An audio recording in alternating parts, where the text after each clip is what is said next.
What is going on? Welcome back to Financial Journey. So today I want to give you a very in-depth overview of everything that you need to know leading into next week, data points, some events that definitely could cause a lot of fluctuations in SoFi. I'm going to go through it all. But before I get into any of that, making sure you guys hit that thumbs up and subscribe. I greatly appreciate that. If you are new to the channel, I do daily videos on trending stocks, crypto. I do it all, so make sure you do subscribe. But with that though, let's get right to it. So I want to start off by going over some events coming next week that could cause a little bit more volatility in SoFi and also the broader market.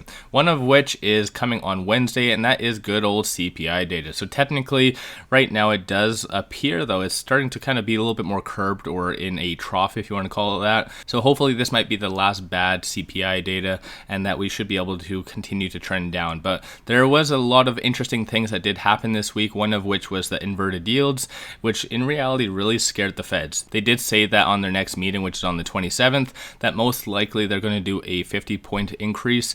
Most likely though, because of that inverted yield, they're going to most likely cease any future rate hikes. So that might be something optimistic for a lot of growth stocks such as SoFi. But at the end of the day, this is something that is going to cause a little bit more volatility leading up to this date. So this is on Wednesday. And then we all know technically on Tuesday, as far as the shareholder meeting, there's a lot of touchy things that's going to be discussed on there, one of which is reverse split. Make sure you guys do subscribe because I'm going to be live streaming the shareholder meeting. And then that way I can also give you my interpretation on anything that was said leading up to that as well. So overall though, those are two things that could cause a little bit more volatility in SoFi and the broader market. So let me know your thoughts on SoFi in the comments below. Like I said, when it comes down to the reverse split, which I think in reality is one of the more touchy subjects, let me know your thoughts on that. If you are for it, against it, whatever it is, I think that's one of the biggest divides I've ever really seen in a growth stock, because regardless of all that though, SoFi has a lot of potential, and I find that this whole reverse split kind of debacle is very much unnecessary. My own 2 cents though. I'm not a financial advisor either, so do your own due diligence. This is only for entertainment purposes, and at the end, I hope you are entertained by this. But leading up to next week though, I do see a continued kind of momentum swing, and obviously because of Friday we went down because of Upstart. It does suck, but it is what it is. Can't really change that. SoFi is a completely different company. There is going to be a lot of good things that is said from their earnings,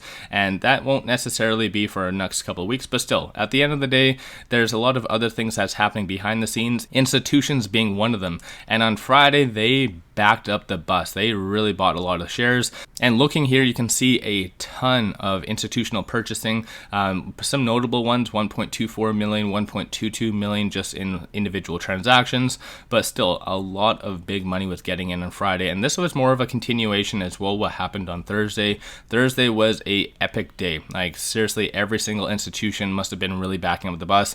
And like I said, it's because the Feds did say that they do see a continuation over the next 6 months in the US economy, showing nice strong growth, and that gives it a little bit more calming in the market, regardless of if they increase the interest rates on the 27th or whatever happens based on the CPI data. The Feds are under the impression and giving kind of us a calming. So that's something very optimistic if you ask me. So in addition to that though, one interesting thing that did happen on Friday, shorts were really closing significantly. So right now the short interest is 18.59, still 135 million shares being currently shorted. Cost to borrow has been kind of going up a little bit, so the average is 3.57. As usual, you see manipulation. Cost to borrow minimum is actually negative, showing a brokers out there physically paying people to short SoFi, so that is negative 0.11%. So overall, it is what it is, but shorts did close out 2.97 million shares on Friday. So very optimistic, and I just want to quickly pop over to Interactive Brokers because I like to use them because they have a lot of good compiled information, articles, everything that you need to know. I do have a link to them in the description below and also the comments. I'll put it there.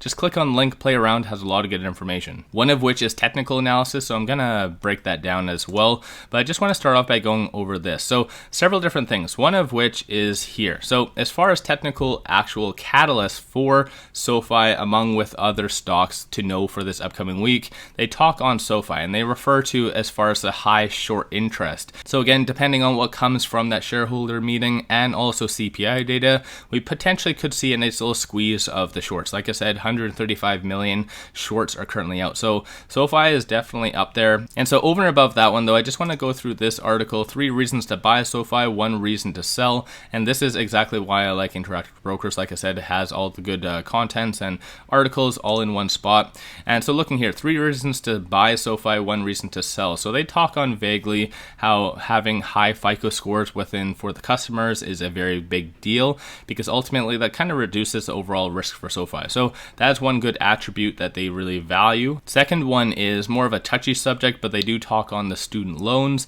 that regardless it will be repaid. Obviously there's going to be some most likely forgiveness on those loans, which again, it is what it is, but still a majority of which is still very beneficial. You can see 2019, 6.7 billion in student debt. 2021 there was 4.3 billion. So clearly a lot of potential money, and I think based on estimates they were saying roughly about 35 million every quarter SoFi is missing out on potential revenue up until this does get resolved. So it's one of those things that will eventually come to us, and that is a good reason why you need to buy based on this, because keep in mind, when you are investing, you're not necessarily just investing for the next week, you're investing for the long term, and SoFi has a long term kind of a mentality. That's what you need to do.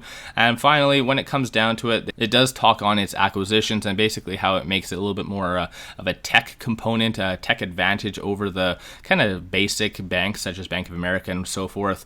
And it does talk on one reason to sell. So ultimately it's saying that hypothetically with raising rates and its debt levels, it's not necessarily going to be as profitable as what a lot of people were under the assumption, which insinuating that the price potentially could go down. That is in the sum basically that. So at the end of the day, I don't really agree with the reason to sell, but it is very important to kind of look at the viewpoints of why it's reasons to buy. So again, I just wanted to pop that over and just explain that to you because I found this very interesting. And finally, like I said, when it comes down to it, I'm going to do some technical analysis of my own and give you kind of a projection of where things might be going for SoFi. But I just want to continue on here because when I do technical analysis, I actually do more so look at some moving averages, indicators, things along those lines. But one thing I really do value about Interactive Brokers is it does kind of humor the Elliott wave, and that is very time consuming to draw out and things like that. So as long as we can stay above the pivot point of $4.64, which is a very strong likelihood that we are going to, it does project SoFi going to $7.12 to $7.55, which is very positive if you ask me, especially such a low pivot point.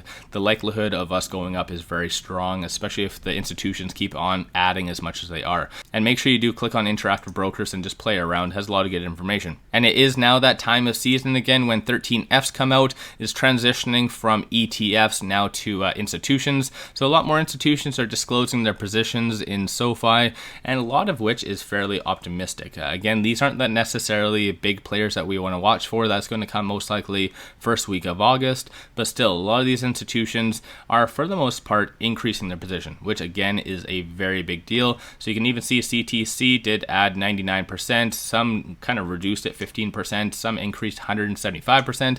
It's all over the place, but I think the common theme is a lot of big money finds significant value in SoFi. Even looking at their average share prices, those that did physically get in or add, they have fairly high averages, insinuating at those prices they saw significant value. Even more so Anderson Hoagland, whatever that is, $6.85, which in reality they got 287,000 shares of SoFi. So clearly at roughly about $7 they found significant value. So goes to show, puts it in perspective of exactly where we are. So with that, I'm just going to cap it off with technical analysis. So I do have the 50, 100, 200-day moving averages, Bollinger Bands, RSI, stochastic, and momentum. Momentum, you can see number of buyers have been going up quite a lot recently, very optimistic. Stochastic, you can see a nice deviation, so black line above the red showing a nice bullish trend.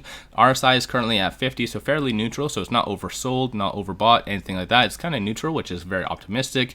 And looking on the actual chart, we did try to have a nice little breakout last couple of days, but unfortunately not enough necessarily to get over that 50-day moving average, and conveniently exactly where that 50-day moving average is, and also the higher percentile of the Bollinger Band, they are exactly where they are. So there's very strong resistance at that stage. But if there is a nice continuation, and like I said, depending on the shareholder meeting, CPI data, we potentially could get over that and then get to pretty much the $7 mark very much easily. And then from there, it is just a very fast domino effect, because like I said previously, one big catalyst of SoFi is a capable chance of having a short squeeze. Let me know your thoughts on that in the comments below. But I just want to give you a couple other projections, more so looking here on the Fibonacci. It gives you a good kind of macro view of this. So $6.04 is a very strong pivot point for the Fibonacci. We are technically above that. So I know we did have a little bit more of a mixed Friday, but still very much over the pivot point. So potentially still a nice continuation of a bullish trend is very much possible. And just wanted to give you more so a kind of a micro view now. So first, second, and third resistance points, we didn't necessarily get over them, unfortunately, like I said, because of Upstart largely. But keep that in mind. $6.40, $6.60, and $6.84 is kind of the points that you really need to watch for coming next week. On the contrary, though, first, second, and third support is roughly about $6, $5.72, and $5.52. So this is where you do see a little bit more of a gap potentially here. But again, it is all over the place. We did potentially even break past that first support point. But still, I'm very optimistic about SoFi, and I think there's going to be a lot of good things coming for it. And potentially as well, like I said, shorts closing out the positions. Institutions are buying SoFi significantly, and also the technicals look very good for SoFi. So I think there's absolutely no reason or justification to assume that we're going to go down this coming week. If anything, it should potentially test almost $7. My own 2 cents. Like I said, this is only for entertainment purposes. But with that said, I appreciate you guys watching. Don't forget to hit that thumbs up, subscribe, do all that fun stuff, and I greatly appreciate that. You guys all have an amazing weekend, and let's all make a lot of money on SoFi.